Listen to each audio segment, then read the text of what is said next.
उत्तराखंड में 41 मजदूरों की जान बचाने वाले वकील हसन का जब डीडीए ने घर तोड़ा तो उसके बाद जो उनकी बेटी है अलीजा, वो अपना घर तोड़े जाने की वजह से अपना एग्जाम भी नहीं दे पाई। अलीजा खुद मेरे साथ बात करने के लिए मौजूद हैं। अलीजा, सबसे पहले ये बताइए, जब ये पूरी घटना हुई, डीडीए के अधिकारी आए, तो आप घर पे मौजूद थी? जी, मैं घर पर ही थी। 10 या 10:30 बजे आए थे तो कुछ लोगों ने दरवाज़ा खटखटाया। मैंने उनसे पूछा आप कौन हैं, तो उन्होंने कहा कि हम आपके पड़ोसी हैं। मैंने उनको बताया कि घर पे कोई भी नहीं है, भैया भी सो रहे हैं, तो आप बाद में आना। कहने लगे दरवाज़ा खोलो, मैं दरवाज़ा तोड़ दूंगा। मैंने कहा आप ऐसा नहीं कर सकते, मैं पहले पापा जी से पूछूंगी। कहने लगे हम तो दरवाज़ा तोड़ देंगे। मैंने अपने पापा को फ़ोन करके उनको बताया कि ऐसे ऐसे बात है। पापा ने कहा कि आप घबराना नहीं, डरना नहीं, और मैं अभी आ रहा हूँ। उन्होंने दरवाज़ा तोड़ना स्टार्ट कर दिया। जैसे ही मेरे पापा आए, पापा ने उनसे पूछा कि आप ऐसा क्यों कर रहे हो, तो उन्होंने पापा के साथ में बदतमीजी करी और फिर उनसे उन्होंने ये कहा कि आप बदतमीजी कर रहे हो और सरकारी काम में बाधा डाल रहे हो, और पापा को वे पुलिस स्टेशन ले गए और उन्होंने कुदाली से दरवाज़ा तोड़ा, ताला तोड़ा, दरवाज़ा तोड़ा, और अंदर जाते ही मेरे भैया को बहुत मारा उन्होंने। और फिर मेरे इस वक्त सांस अटक गई थी, मेरी तबीयत ख़राब हो गई थी, और लेडीज़ पुलिस ने मुझे भी मारा था अंदर, और भैया को मेरे घसीट के लेकर गए वो लोग, और फिर उन्होंने सारा घर तोड़ दिया। कुछ सामान बस कुछ लोगों ने निकाल दिया, हमारे पड़ोसी ने, रिलेटिव्स जो थे उन सब ने निकाल दिया, बाकी सब कुछ अंदर दब गया। पापा के सर्टिफिकेट वगैरह, हमारे रिजल्ट, मेरी बुक्स, कॉपी वगैरह सब कुछ अंदर दब गया। आप ये बताइए, आप किस क्लास में पढ़ती हैं और कौन से स्कूल में आप पढ़ाई करती हैं? मैं 10th क्लास में पढ़ती हूँ और GSKV स्कूल से। आपके एग्जाम भी थे, परीक्षाएं भी चल रही हैं क्या? जी, होम साइंस का था मेरा कल का, और वो छूट गया क्योंकि मैं नहीं जा सकी, क्योंकि पापा की तबीयत पापा बहुत रो रहे हैं, अम्मी भी बहुत ज़्यादा परेशान हैं। कि क्या परीक्षा छूट गई उसका ज़्यादा गम है, या फिर जो जिस तरह से घर पे बीते 2 महीने 3 महीने पहले हमने देखा पापा को अब एक तरह से हीरो बना दिया गया। 41 लोगों की जान बचाना बहुत बड़ी बात होती है, तो उस समय और अब के समय में क्या अंतर आप देखते? तब भी वही वकील हसन थे और अब भी वही वकील हसन है। कहा जा रहा था पहले उनको उत्तरकाशी टनल सेवियर्स, 41 लोग ने 41 घरों की जान बचाई, उन्होंने 41 घर बचाए हैं। तो अब उस एक का ही घर तोड़ दिया गया जिसने बचवाया था, जिसने योगदान दिया था। मैं भी बच्चों को फ्री में पढ़ाती हूँ। हम सब ने तो, मेरे दादा भी फौज में थे, मेरे ताऊ भी, सब, मेरे पापा ने भी इतना बड़ा काम करा, लेकिन उनका ही घर तोड़ दिया गया, वकील हसन का घर। क्योंकि मेरे पापा ने उनसे कुछ नहीं मांगा था, कुछ भी नहीं, सिर्फ इतना कहा था कि इस मकान पे डीडीए की नज़र है, मैं नहीं चाहता कि ये ऐसे हो।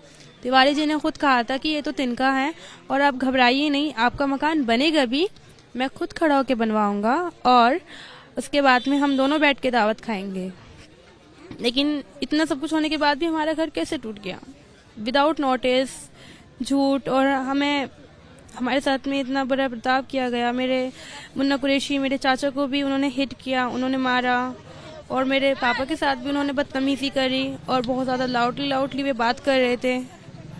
आपका बीते रोज एग्जाम था, आप एग्जाम नहीं दे पाई, आपने क्या किया पूरे दिन, क्या कुछ काम आप कर रही थी? मैं परेशान थी बहुत ज़्यादा, मैं कैसे करती कुछ नहीं समझ आ रहा था कि मैं क्या करूं, क्योंकि सब कुछ तो अंदर ही चला गया। नोट, सारी चीजें दब गई अंदर? जी, सब कुछ कंप्लीट करा था और उनको दराज में रखा था कि जाऊंगी एकदम लेती जाऊंगी। मुझे क्या पता था कि सुबह में तो सब ऐसा हो जाएगा। लेकिन मेरे पापा कल रोए इस घर की वजह से, उनकी आंखों में आंसू थे, वो कभी नहीं रोते मेरे पापा।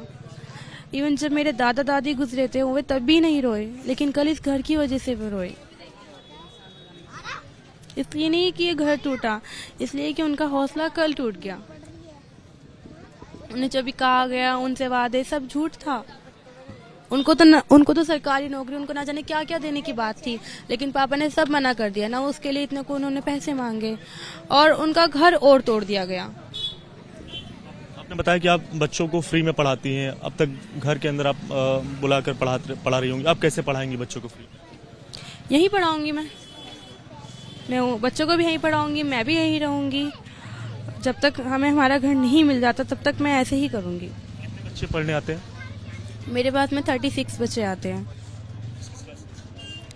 नर्सरी से सब स्टार्ट है। जो बच्चे गरीब है, जो बच्चे स्टडी अफोर्ड नहीं कर सकते, जिनके पेरेंट्स किराएदार हैं, वो बच्चे, या कुछ मेरे जानने वाले भी हैं, ज़्यादातर जो बच्चे गरीब हैं उनको, जो नहीं पढ़ पाते हैं उनको। कल उस दिन वे बहुत रो रहे थे जब घर टूटा था, तो शाम के वक्त आए थे वे पढ़ने के लिए, लेकिन आते उन्होंने कहा अरे घर कहाँ चला गया यहाँ से। उनकी हिम्मत टूट गई, उनका दिल टूट गया, वो रोने लगे बहुत ज़्यादा। एग्जाम छूट गया तो टीचर से क्या कुछ बातचीत हुई आपकी कि मतलब क्यों आप एग्जाम देने नहीं आ पाई, या फिर क्या बताया आपने? जी मैंने उनको कहा था, उन्होंने कहा था अच्छा मैं देखती हूँ। उन्होंने कहा था तुम टेंशन नहीं न लो। आखिरी बात ये बताइए, क्या मांग आप करना चाहेंगे कि सरकार प्रशासन क्या इस पूरे मसले पर क्या कार्रवाई करे, या फिर क्या जैसे पुरस्कार देने की बात हो रही थी जब आपके पिता को, जब उन्होंने मजदूरों की जान बचाई थी, तो अब आप क्या चाहती हैं, किस तरह की कार्रवाई, या फिर क्या आपके पिताजी को इनाम दिया जाए? बस ये चाहती हूँ कि जो हमारा घर था ना, हमें वो घर हमारा वैसे ही करके वापस दे दिया जाए, बस इसके अलावा और कुछ नहीं चाहिए। जब तक ये नहीं हो जाएगा तब तक आप लोग क्या यहीं पर बैठी रहेंगी, बाहर ही ऐसे रहेंगी? आपको कहीं दूसरी जगह शिफ्ट करने की बात की जा रही है, तो वहाँ आप लोग जाएंगे या फिर यहीं पर आप लोग बैठे रहेंगे? हम ऐसे ही रहेंगे, और अगर नहीं मानेंगे तो फिर हम भूख हड़ताल भी करेंगे। तो अलीज़ा है वकील हसन की बेटी, उनका साफ तौर से यही कहना है कि जिस तरह से ये जो कार्रवाई हुई, जिसके बाद वो अपना एग्ज़ाम भी देने नहीं जा पाई, और साफ तौर से यही कहना है कि जब तक इस घर को लेकर कोई जो बात है वो प्रशासन की ओर से नहीं कही जाती, या फिर घर जब नहीं बनाया जाता तब तक वो लोग यहीं पर रहेंगी, और अगर ज़रूरत पड़ी तो आगे आने वाले दिनों में भूख हड़ताल भी उनका परिवार यहाँ पर करेगा। और जहाँ तक रही बच्चों को फ्री में पढ़ाने की बात, तो वो बच्चों को अब बाहर यहीं पर ही पढ़ाएंगी। कैमरा पर्सन मनीष खैर के साथ दिव्यांकर तिवारी, एबीपी न्यूज़, दिल्ली।